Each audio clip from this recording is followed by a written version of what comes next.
किरीट जी, आपका व्यू लेना चाहेंगे। इनफैक्ट ये तो एक्सपेक्टेड था कि जिस तरीके का मोमेंटम हम लगातार सोने में देख रहे हैं, नॉन स्टॉप बाइंग देखने को मिल रहे हैं जियोपॉलिटिकल टेंशंस के बीच में, या फिर जिस तरीके से डॉलर में लगातार गिरावट थी, फैक्टर्स कंसिस्टेंटली सपोर्ट कर रहे थे, सेंट्रल बैंकर्स भी खरीद रहे थे, ईटीएफ्स की बाइंग हो रही थी। अब सवाल ये है कि आज जो हमने मार्केट में देखा, एक समय में 12% की गिरावट, फिर नीचे से एक रिकवरी, अब यहां से क्या इस तरीके की वॉलेटिलिटी के लिए प्रिपेयर रहना चाहिए?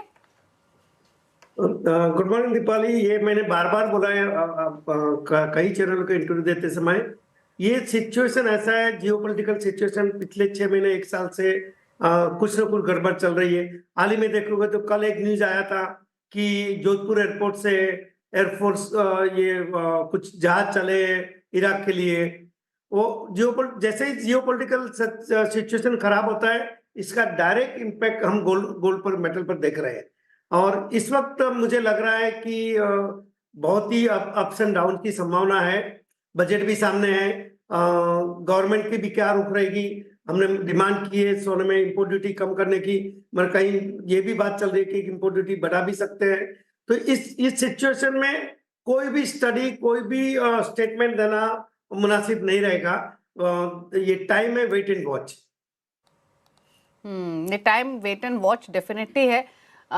लेकिन किरीट जी, अब इनफैक्ट क्या ये मान के चले कि ठीक है, वॉलेटिलिटी रह सकती है, मार्केट्स को लेकर थोड़ा कॉशियस तो अब यहाँ से रहना पड़ेगा, क्योंकि जिस तरीके का रन अप पिछले 1-1.5 साल में हम देख चुके हैं।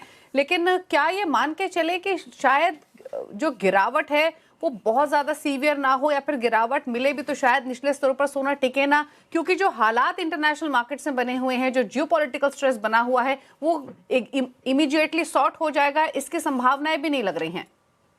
बिल्कुल। फिलहाल बहुत भारी गिरावट की संभावना बहुत ही कम है। डेफिनेटली मैं इस बात से सहमत हूँ। मगर आप देखेंगे तो हर चीज का एक मुकाम होता है। ये रैली कहाँ तक जाएगी कहना बहुत ही मुश्किल काम है। दूसरा, इसका डायरेक्ट इम्पैक्ट इंटरनेशनल मार्केट और डोमेस्टिक पर भी हो रहा है। आप अगर समझो सोना 1,75,80,000 है, चांदी 4 लाख है, तो वो डोमेस्टिक मार्केट में एक्सपोर्ट में भी उसका भुगतान हमको सहन करना पड़ रहा है। गिरावट आ रही है। आप देखोगे तो 20 से 25% डोमेस्टिक मार्केट में सेल्स डाउन है, और डोमेस्टिक इंटरनेशनल मार्केट में एक्सपोर्ट भी डाउन हो रहा है। तो कहीं ना कहीं स्टेबिलिटी की आवश्यकता है। और ये बजट के बाद ही हम बता सकते हैं कि रुख किस तरफ जा रहा है। ओके, अच्छा किरीट जी, आपसे बजट पर भी बातचीत करेंगे, लेकिन उससे पहले राजेश रोकड़े भी हमारे साथ बने हुए हैं, जीजेसी के चेयरमैन, उनसे भी व्यू ले लेते हैं। राजेश जी, इनफैक्ट कल ही हम बात कर रहे थे इसी शो में कि अगर गिरावट देखने को मिली भी सोने में या फिर चांदी में, तो वो शायद टिकाऊ नहीं होगी। वॉलेटिलिटी मार्केट में यहाँ से आ सकती है, उसके लिए प्रिपेयर रहना चाहिए। लेकिन ऑर्बिट सोने का चेंज हो चुका है, और इनफैक्ट आज का ही आप प्राइस एक्शन देखिए, एक समय में 10-12% की गिरावट देख रहे थे, अब सिर्फ इंटरनेशनल मार्केट्स में या घरेलू बाजार हो सिर्फ 2-2.5% के लॉसेस ही हैं। कैसे देखते हैं आप यहाँ से प्राइसेस को सोने के?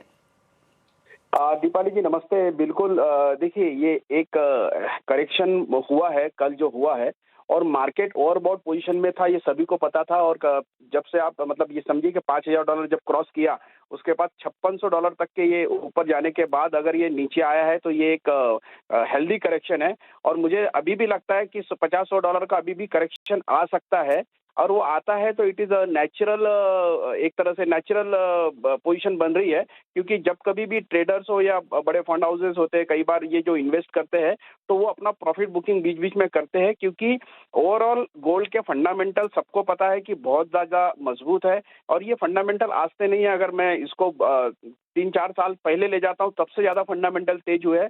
अगर आप मैं सभी दर्शकों को आपके माध्यम से बताना चाहूँगा कि रशिया और यूक्रेन का जब वार शुरू हुआ था, तब रशिया के ऊपर जो रिस्ट्रिक्शंस लगाए थे, तो रशिया के जो रिसोर्सेज थे, उनके जो बहुत सारी चीज़ें जो देश के बाहर थी, उसके ऊपर रिस्ट्रिक्शंस लगे थे। इस वजह से वर्ल्ड वाइड एक मैसेज गया था कि अपने रिसोर्सेज को अपने अपने पास रखो। और तभी से ये ट्रेंड पूरे वर्ल्ड में शुरू हुआ है कि अभी इंक्लूडिंग चाइना, अपना इंडिया और सभी देशों ने अपने अपने रिसोर्सेज जो जो बाहर है उनको सब ने अपने अपने पास लाना शुरू किया, और ये जो फंड उनके पहले रहते थे डॉलर्स में, वो 80% तक के डॉलर्स में रहते थे, उसको घटा के 52% तक के नीचे ला लिया गया है फॉरेन रिजर्व को, और वो जो पैसा है, वो जो करेंसी था, उसको गोल्ड में कन्वर्ट कर दिया गया था। इस वजह से ओवरऑल डिमांड पिछले 4 साल से बहुत ज्यादा बढ़ी है, और कंज्यूमर तो ठीक है, डोमेस्टिक बाइंग होती है, लेकिन साथ ही साथ सभी देश अगर इसके तरफ अट्रैक्ट होते हैं तो इसका इम्पैक्ट हम लोग ने देखा। इस वजह से वन साइड गोल्ड ने ये दिया है, लेकिन ये रिकवरी मोड पे है, और